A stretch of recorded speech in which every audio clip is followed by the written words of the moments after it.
What up, people? I'm doing this Dark Knight review this time. The classic modern Batman epic featuring Heath Ledger as the Joker, Aaron Eckhart as Two-Face, and of course Christian Bale returning as Batman. I guess we'll talk about. What do you want to talk about first? All right, let's go through our relationships for this movie. So how pumped were you when this first got advertised, and were you excited about Heath Ledger? Were you all like, oh, the gay cowboy dude, he can't be in a Batman movie? Well, going into this one, well, to be quite frank, I'd only seen Batman Begins in theater with my mom, little brother, and ex-girlfriend at the time.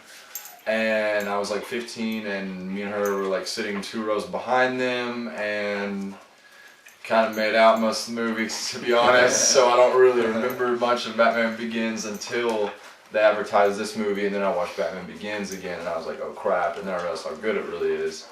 I was totally stoked for this movie, and me and my friend Ryan went and saw it opening night, and that was so crazy to me. It was like the most full I've ever seen in theater personally. Like we had to sit in the very front, nosebleed, and I didn't give a shit because it was just like, yeah, this is Batman. But yourself. Didn't go to the midnight premiere because I wasn't cool. I didn't know we did those here.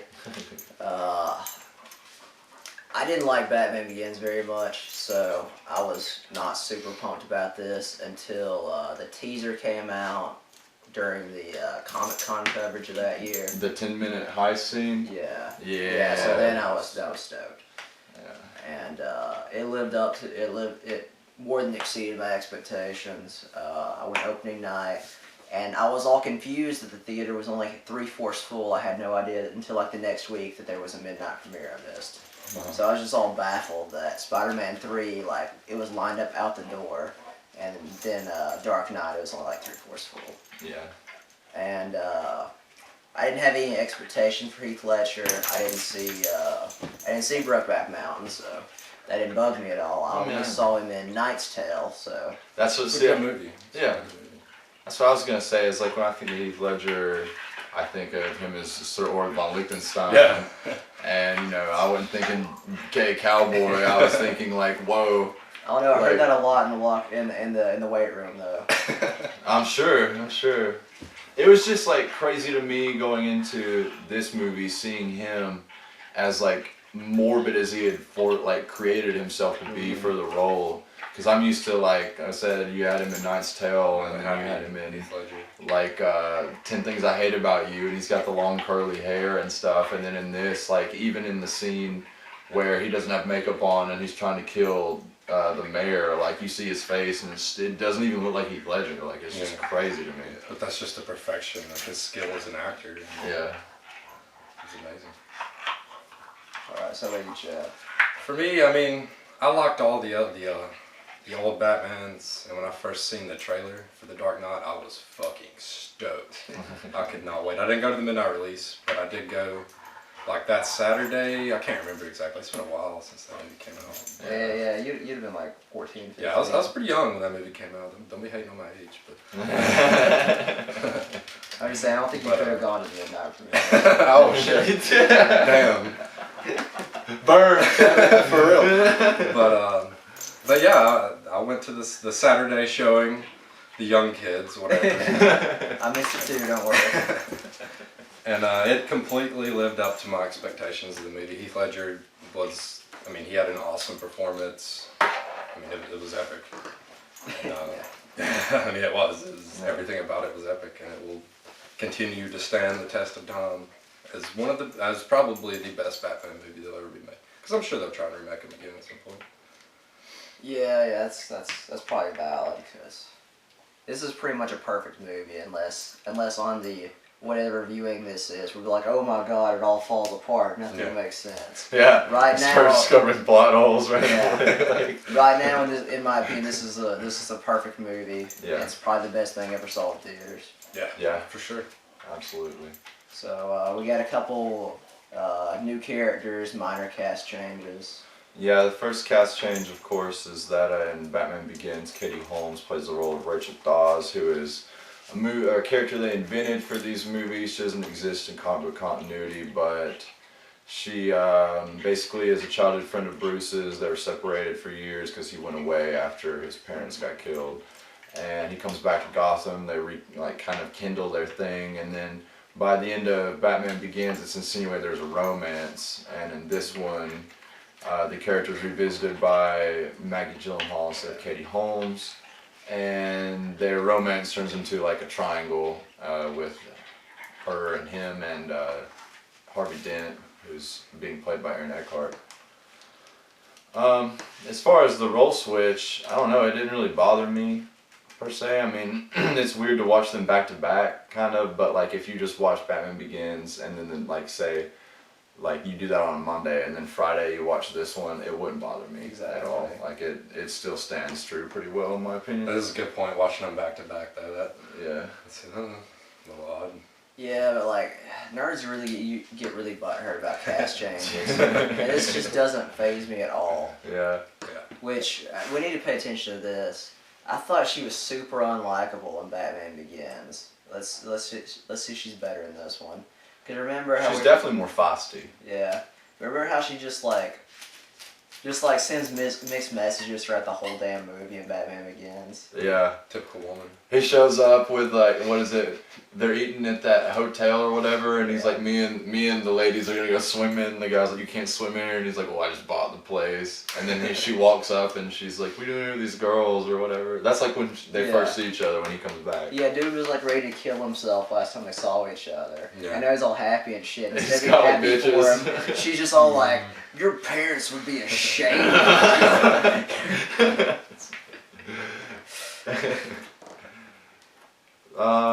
Yeah. So any other thoughts on Katie Holmes versus Maggie Gyllenhaal? No, let's get to the movie. Oh well. The only funny part would be if, as we were looking at casting a few movies ago, and potentially Jake Gyllenhaal could have been cast as Batman for Batman Begins, and so if that had happened, he could have been potentially kissing his sister in this movie. And had fighting his lover. Yeah, in a death battle with his gay cowboy lover from Brokeback Mountain. So that would have been kind of interesting, but That's anyway. why this didn't happen. Yeah. So I don't know. Let's talk about Two-Face. Is it too much that he's also in this movie? Would you prefer 20 more minutes Heath Ledger? I don't know. I mean, in the first movie, you had predominantly Scarecrow, even though kind of at first they throw in like Carmine Falcone and all these other like thug kingpins, and then you have the end. You have Ra's al Ghul comes in, And like 15 seconds of his ass. Yeah, he's like kind of that little small cameo. But yeah, in this one, it didn't bother me at all that they incorporated a third like leading character or whatever, another villain. I mean, the moment that they say, okay, here's District Attorney Harvey Dent, it's like, well, the cat's out of the bag. Yeah. But and I mean, I have a badass Dark Knight poster that's got like all of them holding like their little like token or whatever on it. I mean, I like that guy as an actor. Yeah, He's yeah. played the Excellent character part. very well. Excellent He's actor. very strong. Thank you for smoking. Yeah, that's what I was gonna. I love that movie. That's a Did- great movie. Did they advertise him as Two-Face? I'm trying to think. Did we know for sure No, he I would don't be think so, Two-Face by the No, they only said that it was basically Harvey Dent's character was going to be. And I think what people went into the movie expecting was that this was going to be mostly about Joker, and that Two-Face would make a third movie entrance. Yeah, I think that's He what I had thought. like a going kind of in. a cameo. Yeah. But instead he had like a main role, like you said. The only thing that I didn't like was that his time as Two-Face is so short-lived, because this Two-Face is a little more like kind of like the comics in my opinion, Yeah. where he's like schizophrenic and like, okay, I'm gonna like, it's good and evil, it's black and white, whereas Tommy Lee Jones just kind of like, there's rainbows, motherfucker, just like guns and shit, you know, just going crazy. But Yeah, there's actually consequences of his coin flips. Yeah. Not I'll just keep flipping until I get the answer I want. yeah, But I mean, that's to the point. It showed his rise and fall. Yeah. As Harvey Dent to Two-Face. And to be fair, he probably wasn't gonna live too long being that messed up. Yeah. Like you're gonna get Truthfully. gangrene really fast. Yeah. I mean, that's that. I just don't like. Well, it's not even his short time as Two-Face, so to say, like his camera time. It's just I hate that. It's like here's Two-Face, he's dead. Yeah. You know, like kind of like in Spider-Man 3, we referenced that how it's like here's Venom, he's dead. Yes. And it was just kind of like, well, I mean, damn, you know, that was fun while it lasted, but. And then I even read an interview with Aaron Eckhart like 5 or 6 months after this movie hit theaters, where the interviewer was asking him if Two-Face had really died or not, and he just winks and was like, I can't say anything. So I was like, yeah, fuck yeah, he's not dead, but no, he's dead. So it's pretty cold there. But I mean, that's it. I mean, that's it. Otherwise, I think he's a great actor as far as being Harvey Dent. The scene where he, I'm the Batman, and he like tries to take the blame. That's pretty cool. Yeah, that's cool. But yeah. Yeah, I guess that's it. No other new characters really of No. note. No, nothing new. There's just the. I don't even think that there's really a cameo from other people in this one. When they're in the jail, there's really nobody. Yeah, I don't know There's what they Scarecrow is. as the arms dealer, and there's the like Batman wannabe thugs or whatever. But Yeah. there's not like. Batman Begins is full with cameos, and this one is mostly just like, here's the villains, and here's the battle, and now we're gonna blow up half of Chicago in the filming. The dude that figures out he's Batman, I feel like he's meant to be somebody. He loses his job at Gotham and becomes Bob, Yeah, the hobo. Exactly. When the Joker blocks, perfect. That's still one of my favorite things is when Morgan Freeman's like, you think this guy dresses up as Batman and runs all over Gotham beating criminals to a pulp, and you want to blackmail this man? And there was also, I read in a fan fiction, or not a fan fiction, my god, it was just a trivia thing on IMDb that the car that he's driving, that Batman, or Bruce Wayne is driving in that scene where he saves that dude's life, it's a Lamborghini. It's not a Gallardo. It's the other one that's like popular. Murcielago? Yes, the Murcielago, I think. Whichever one it is, though, it's what it is. Italian for bat. So technically, he's driving a real life Batmobile. So that was kind of neat. Yeah, when I yeah, did it's that. bat in a different language. So- Things Italian. Yeah. I never knew that. Yeah, we'll read some more trivia during the slow bits of the movie, and hopefully have something cool to get back to you with. So, Yeah. anything else? I'm good. I'm good. All right. Wait, how many times have you seen this movie? Oh, it's been a while since I've watched it all the way through, but I mean, for like a year straight. At one point, it was kind of like my put it on like chill and sleep with movie, so like I would watch different parts of it a lot. But yeah, I've seen it probably all the way through at least 3 or 4 times. I would say about 4 or 5 times. Yeah, I don't rewatch movies unless it's with other people, so it might only be 3 times I've seen this. But so we'll see if 5th, 7th, whatever viewing it holds up. Watching Dark Knight again and reviewing it. I guess officially this time. Yeah. Well, So here's the $1 million question: does it hold up? it still holds up for sure, in my opinion. To me, at least. I mean, I guess seeing it for like the 6th or 7th time. So or it didn't 10th fall time apart. or whatever. Yeah, no, I'm not saying it fell apart. It's just, it's not, you know, the first time you see it, you're like, oh my god, like this blew my fucking mind completely. And now it's like, you kind of expect it, you know it's coming and stuff like that. So it's not, Still timeless. it's absolutely timeless. I think it'll always be considered one of the best Batman films. Or just best films. Yeah, in general, In general, yeah. Oscar winning. So held up for you. Absolutely. Absolutely. I'll say this: knowing what we know now, I don't really like the ending that much. Knowing what the next movie became, I kind of like the ending. Well, you have to think that when they wrote the ending to it, they probably weren't planning on Heath Ledger to die. Yeah. So, you know. Maybe Batman should have dropped him.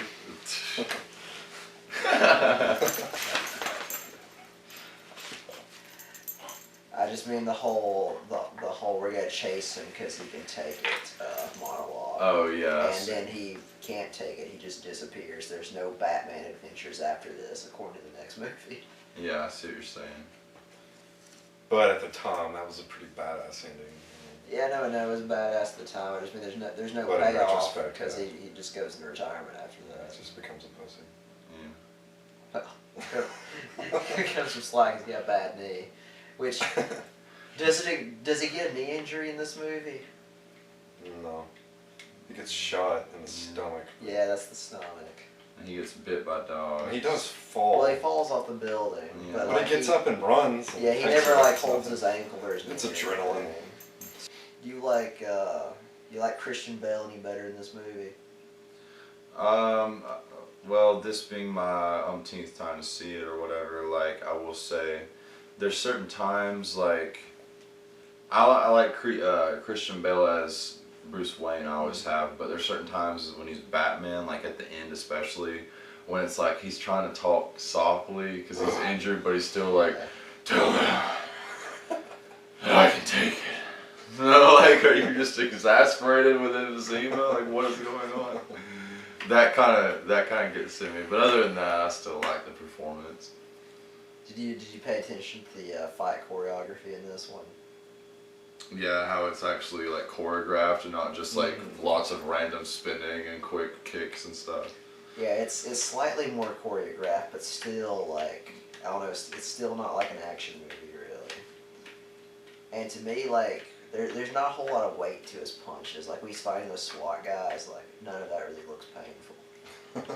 Well, throwing them off side of the building with a rope tied to them that snaps one of their legs probably out of socket and then throwing them Oh into yeah, the side of the no, building. that's definitely awful. Plus I his just mean- armor. I mean, you really. I just mean like he just like one hit punch. He was just like one hit knocks out like all those SWAT dudes. Oh yeah, it's not like a fight or anything. Yeah. Yeah. That's a good point, but I think it's more or less the point that he is Batman. He doesn't really need to do anything to. I suppose. But he is just a regular guy. Okay, is there anything else we need to say about that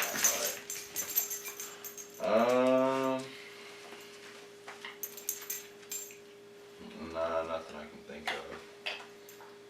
I mean, there's plenty of the two jokes in the movie as we determined, like the timers on the explosives on the tubes in Japan Yeah, the number 2 pops up all the time in this movie. or China. I mean, it's in Hong Kong.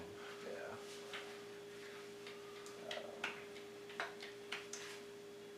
Anything we want to say about Rachel and the payoff for that whole little love triangle? Still the weakest part of the movie, I say. She's even with the recast, You know what? she's barely more likable. I'll say this. She tells Bruce, when you're done, we can be together and be all happy and flamboyant and whatever. And so he's like crying or whatever, thinking about that as Michael Caine is walking up to him. And he's got the letter that he's already read, and it's her being like, I'm going to go with Harvey. Yeah. Even though, like, 4 days or whatever prior. It's 9 months. 9 months later. Okay, never mind. But So still, that's what IMDb says. this is why can't trust women. Rachel Dawes ruins it all for me. I still don't know why he wants this woman, though. Like, she was just a bitch in the last movie. Yeah, and in this one, she like it's a little more reminiscent of like, oh, we were friends or whatever. And I guess he saves her life in the like dinner or whatever that campaign party ball thing, but Then doesn't save her life later on. well, that's the thing. He thought he was. Yeah. But yeah. I don't know, just other than I knew you before I was a grown up. I don't. To me, they never show like why the man who can have anybody on Earth wants this woman. I think it's probably because she's an invented character, but like when he was a kid, that was like his only real friend, and then obviously he went once his parents died and like roamed, and he didn't have any friends, and so like she just has this like super hyper like special place to him. You know what I'm saying?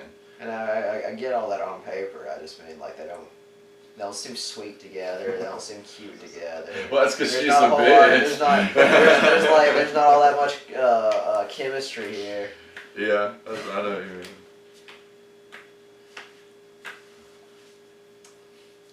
Okay. That's all we have to say about Rachel. Yeah. She's a bitch.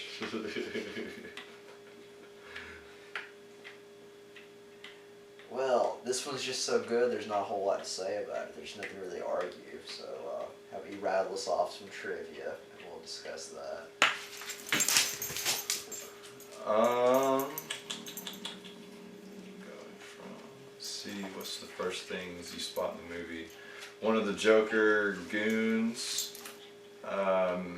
Is it at just at any point in the movie did we read, or is it in the bank scene? It didn't say specifically. From the bat. Okay, well, one of the Joker goons is from the original Batman movie with Jack Nicholson as the Yeah. Joker, and The only guy to be in both movies. He was a goon in both of them. yeah, and the mask that the Joker wears in the bank heist scene is from an original 1960s Adam West Batman episode called The Joker's Wild, where a goon wears that mask in that episode. And that mask also shows up in the Suicide Squad movie. Yeah, it does when she's pulling the stuff out of the box. That's funny. Well, not the animated one, not the upcoming. Yeah. The upcoming, so far. I'm not sure. I'm on board with everything but Harley. Same, pretty much. That's. I don't know. Different movie, different reason. I wasn't. I'm just gonna throw this out there. I wasn't like completely stoked about Anne Hathaway's Catwoman because she, like Gal Gadot as Wonder Woman, is not exactly the curviest or most fit chick for the role. But that is just I don't know. I can't handle it. I can't do it. Anyways, what else do we have here? I guess we've got during the campaign dinner when Michael Caine first sees Heath Ledger. Literally, he is supposed to confront him and have a line that he spits at him, but he doesn't even know what to say because he's just rendered speechless when he first sees Heath Ledger's Joker because he hadn't seen him at all, had no concept photo, no nothing, and so he was literally just speechless. And I mean, that's kind of cool. Like, you're a guy who worked with Michael Keaton and through that 7 Degrees or whatever have like affiliation with Jack Nicholson's Joker, and you see this new kid and you're just like, oh shit. Like, that's pretty neat. And he said in interviews he thinks Heath Ledger was better than Jack Nicholson. Which, that's pretty much the general consensus. Yeah. But I guess it's surprising somebody that's buddies with Jack Nicholson Yeah. says it too.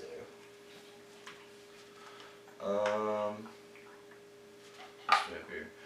The head mobster in out of all the like gangs of Gotham and towards the beginning of the movie, Yeah, this is an awesome what if. the guy who when the Joker comes in and does the magic trick, he puts out the bounty for like whatever it is, 50 grand for him dead and 100 for him alive. Yeah.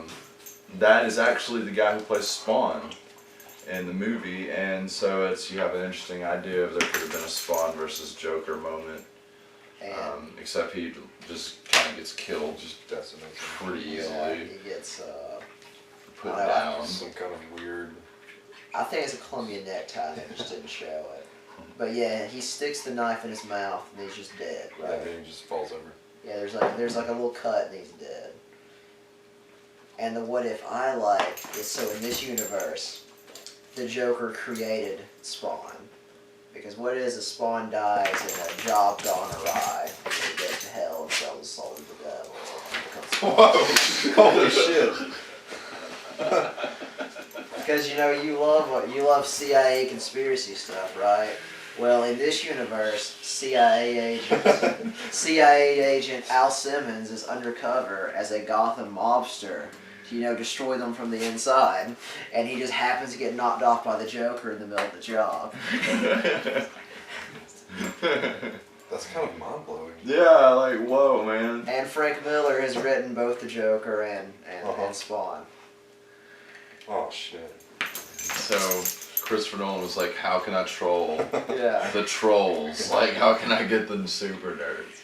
How can I reboot Spawn? That's what this whole movie was leading up to. This wasn't a Batman movie at all. It was a backdoor pilot for a new Spawn movie. But, dude, I'm ready for it. I'm not gonna lie. Hell yeah. We get Spawn in, then we do Venom vs. Carnage, then we do Venom vs. Carnage and Spawn. Let's see, so we have,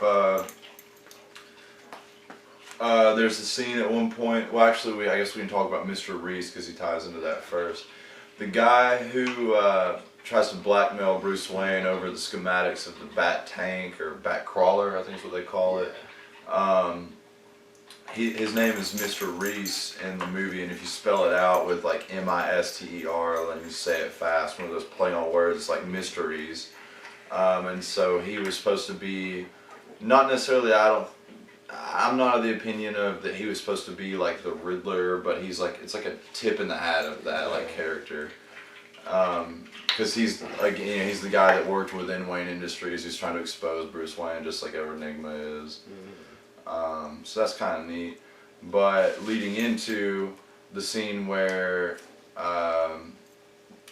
is it that they're on the way to, and he says if that guy doesn't die, if Mr. Reese doesn't die, then he's gonna kill everybody in the hospital. I think they're on their way to the hospital, aren't they? No, they're like taking him to some kind of protective place or something. Yeah, they put him That's when Gordon's sitting in the back seat with him. And he takes his his rookie's shotgun. But yeah, so there's that scene, and then the Joker has one of his goons like lined up in a big truck, like trying to take out that van and kill him. And Bruce Wayne, on the scene, Bruce Wayne, not Batman, is driving a Lamborghini Murcielago, which he like somehow-ish like gets a foot of air and like manages to block the truck from hitting the van. In essence, saving Mr. Reese's life. They make like an eye contact moment. It's kind of like, oh, I didn't even realize who it was, you know. But Murcielago in Spanish is bat, so it's kind of neat that they have him driving a Batmobile, you know, just kind of like out in the open or whatever. It's the only bat in the movie, apparently. Yeah, I've got that too, but yeah, we can just lead into that. Apparently it's the only bat in the movie, because there are no bats in this one. And There's no cave. Yeah, there's no cave. And in the first one, in Batman Begins, not only do you have the bats in the bat cave, you've got the little device that he uses to call in the bat smoke screen, essentially. Okay, let's talk about that. So Batman Begins is way more sci-fi than this movie. Yeah. And they never really go back to that.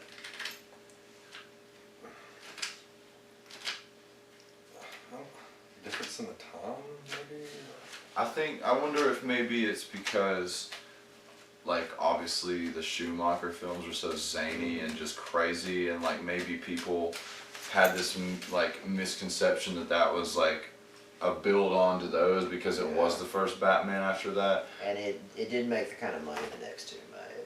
Yeah, and then the next two are like, I don't want to say hyper realistic, but they're way more realistic. I'd call this one hyper realistic. This, yeah. Less so the next one. Yeah. I'm just saying, if you can like put an eraser through a dude's eye and brain, then I'm gonna be impressed. But not saying it can't be done. But yeah. Anyways, yeah, they're way more realistic. So I figure maybe he just wanted to switch that to a realistic element, because I remember after seeing this in the like theaters, me and all my friends, like that was one of the main things we talked about, was how realistic it was. Yeah. It wasn't like some crazy off the wall like, oh, you know, we're gonna, you know, I'm not hating it all because it's a great film. It's nothing to do with this at all, but it's not like we're gonna invent Ultron and then make this army of Ultrons and take it, you know, it's just like, that's sci-fi. This is just like, this shit can happen like here, right now, so to say. I don't know, I just mean that's an odd creative choice to go from where, you know, sci-fi inventions like a water evaporation machine and how the tumbler works all crazy in the first movie. Bridge jumping. And Rage Al may or may not be mystical to have, a much broader universe than narrow down what we can and cannot do. Yeah. Yeah. Like, usually it's the opposite. Movies get more outlandish as they go along. And this is like the only trilogy I can think of that pretty much does the It's opposite. backwards, yeah. That's a good point. There's also no batarangs thrown in this one at all, which is weird because I have a movie poster for The Dark Knight. Yeah, and he's And it's- holding one. Yeah, it's like the Joker's holding up the card like this, and then Harvey Dent's holding up a campaign button like this, and he's holding up a batarang, and it's like he never even throws one. It's kind of funny. What else do we have? We've got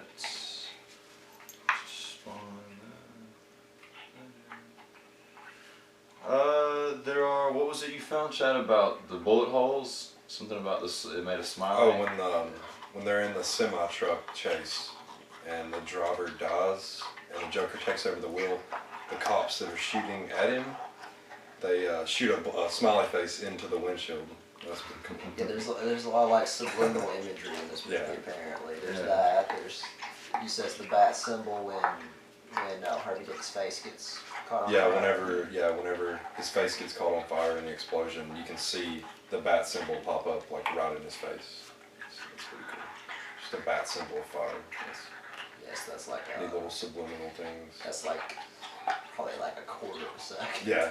I mean, you're going to have to go back and fucking freeze frame. But Well, it's like in V for Vendetta, if you pause in certain spots and like apply it to certain things in the movie, it creates a V shape like 52 or so times throughout the film. Oh, I've never read Like that. when the knives are crossing when he throws them, Yeah. they're making V's. Like when he's bleeding out in the subway, he hits the wall and falls down and gets back up and it leaves a V. Like there's all kind of little things. Okay, anyways, last things for this wrap up, I guess. We've got some cameos in it. Christopher Nolan makes a cameo. He's obviously the creator, director, mind behind the trilogy. I'm not sure what scene it was, though. We just read Yeah, I don't remember. I think it was the party scene. in the. Versus Yeah, making a they- speech. They got a bunch of cameos in there. Yeah. Yeah. Yeah, Yeah. I read something about Heath Ledger having actual Heath Ledger having a Yeah, cameo. outside of makeup. Yeah. In that same scene, Yeah. the campaign party. So that's pretty interesting. And then who is the. We had a U.S. senator appear in that scene. The guy that's all like, we won't be bullied by the likes of you or by freaks in makeup or something. That's U.S. Senator Patrick Leahy, which Yeah. he's apparently a humongous Batman fan. He pops up in a lot of Batman stuff. He's been in 3 more of the movies. He's done voice work in the cartoons, so. I don't know, I'm political buff, so I find that funny that, one of these jackasses actually has, a hobby we can relate to. Lié is the guy who the Joker approaches, and he mouths off to the Joker instead of succumbing to fear, and then he puts the knife in his mouth, and he's like, "You want to know?" Or he's like, "You remind me of my father," Yeah, that's right. and he's like, "I hated my father," and then Batman comes in, or Rachel comes in, or whoever comes in, I forget. It has kind of been a couple weeks, but anyway, Can't see. forget about the ski there. No, we can't. That was, yeah. Matt Skiba, lead singer of Chicago-based punk band Alkaline Trio. I think you mean Blake. No, we're not gonna I'm not talk. gonna mention We're that. gonna talk about that one, but he, like I said, they're Chicago-based, No, I know him with Blink-182. and he's Lead singer of Blink-182. he's in the movie. For like a quarter of a second. Yeah, he's just standing outside of a building looking like he's like one of the like foreground people in the So they're crowd. taking Mr. Reese out. Okay, lead him to the car. Yeah. Okay, yeah, He's standing out there at the door. that's kind of neat. It's fun. Anyways, back to the point. The only other cameo is not really featured on the film, or at least cameo that we know is not really featured on the film. It's more in terms of behind the scenes. The creator of the Joker was brought in as a consultant on the Joker and on his like act. That's pretty cool.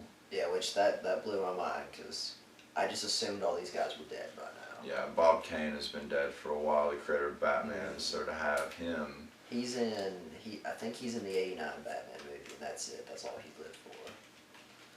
But like, okay, you know we're all used to Stan Lee popping up in every Marvel movie ever, Right. but Batman's like 25 years older than Spider-Man. Yeah.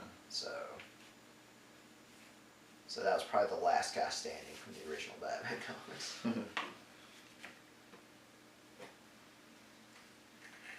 But yeah, I don't know, there's not a lot to debate or bitch about. It's a pretty perfect movie. I don't know, y'all wanna, any big action pieces y'all really liked?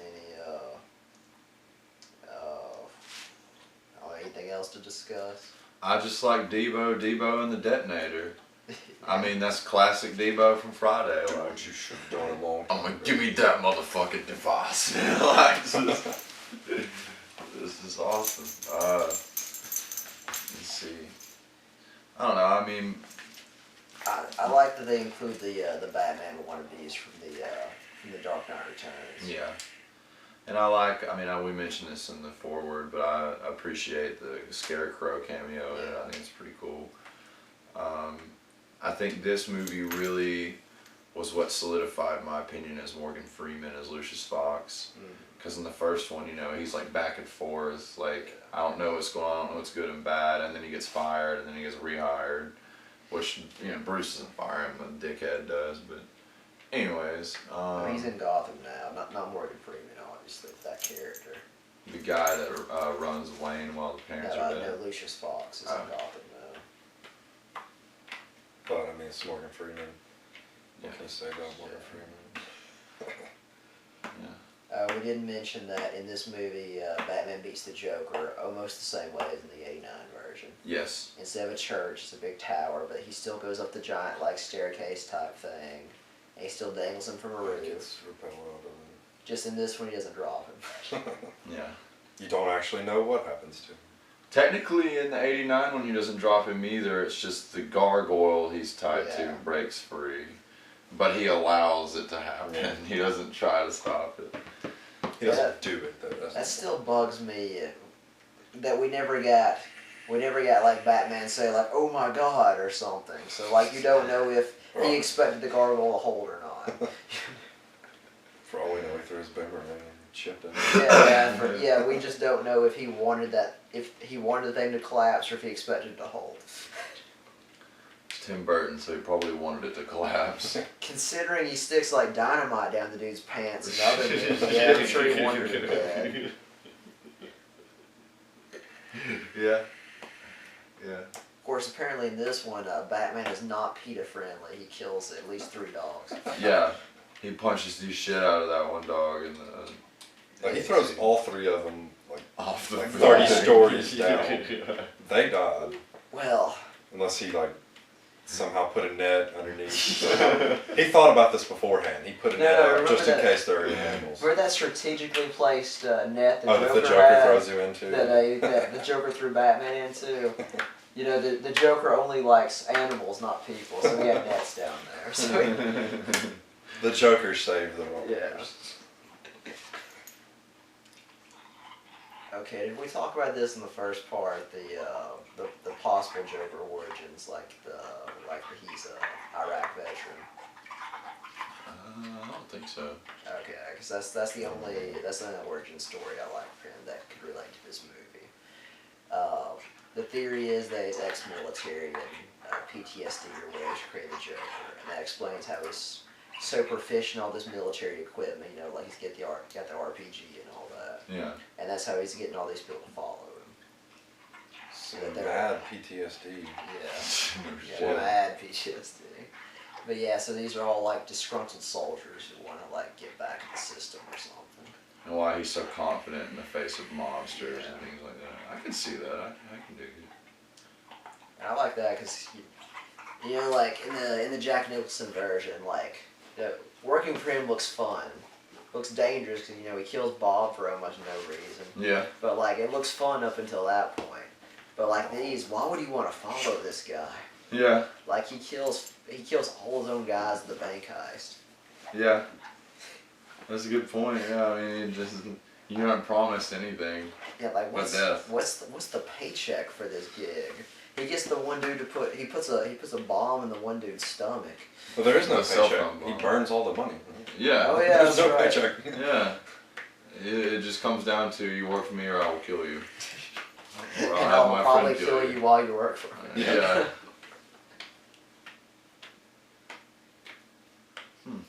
Did we talk about the improv with when the Joker's walking out of the hospital and he's in the dress or whatever and he's like hitting the Yeah. thing? I can't remember exactly what it was, but The detonator. yeah, like it To the was bomb. supposed to go off and it doesn't, and he's just like, and he's like, whatever. Yeah. That's pretty cool. Yeah, he improved not like a ton, but like a decent amount of Joker stuff. And the lip smacking, where Yeah. he sucks his lips in. It's apparently because he couldn't get used to the makeup, so he licked his lips a lot and sucked in his cheeks. And Christopher Nolan was so freaked out by it that just became like a staple thing of the Joker. Well, that's pretty cool. Can you just imagine being the director and you're just looking over and he's just there's a Like, Weird. shit. yeah, man, yeah, just keep doing Keep that. doing it. Like, yeah, you Let's got go. it. Do you even need this script? Just do it, man. Heath Ledger.